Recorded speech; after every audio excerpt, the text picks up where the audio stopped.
David's epic victory against Goliath. At the beginning of David's story, we find Israel facing a monumental challenge. The Philistines have sent their champion Goliath, a colossal warrior, to challenge the Israelite army. Goliath was a feared giant, and his mere presence struck fear into the hearts of Israel's soldiers.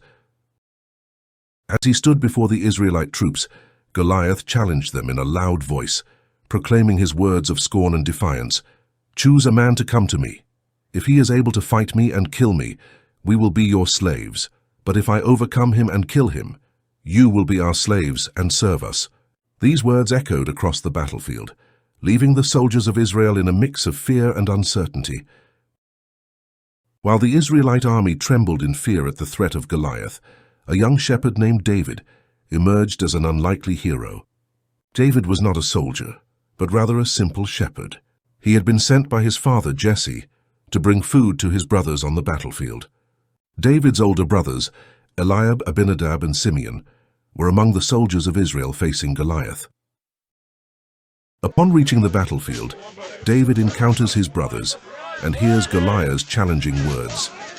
Driven by a mixture of indignation and faith in God, David offers to face Goliath in singular combat. David's brothers, especially Eliab, began to express doubts and criticisms of David.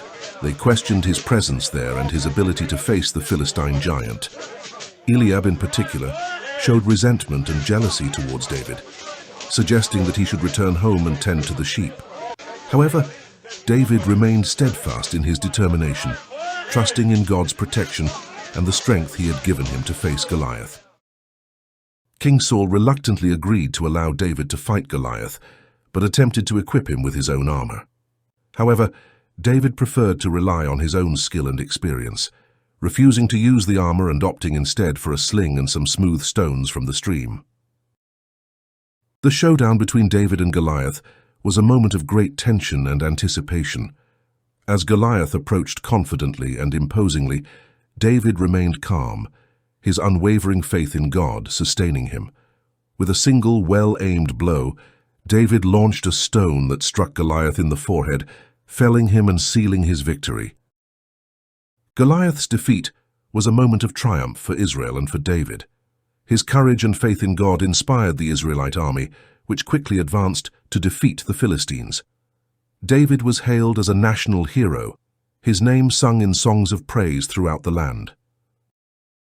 This event not only secured a military victory for Israel, but also had a significant impact on the history and faith of the people. The showdown between David and Goliath became a powerful metaphor for courage in the face of seemingly insurmountable challenges and for trust in divine protection. David emerged not only as a brave leader, but also as a symbol of God's intervention on behalf of his people. This first story of David's reign is marked by courage, faith, and decisive action, and is grounded in 1 Samuel 17, which details the confrontation between David and Goliath. It sets the tone for the events that will follow, showing David as a fearless leader, chosen and empowered by God to guide his people in times of difficulty and challenge.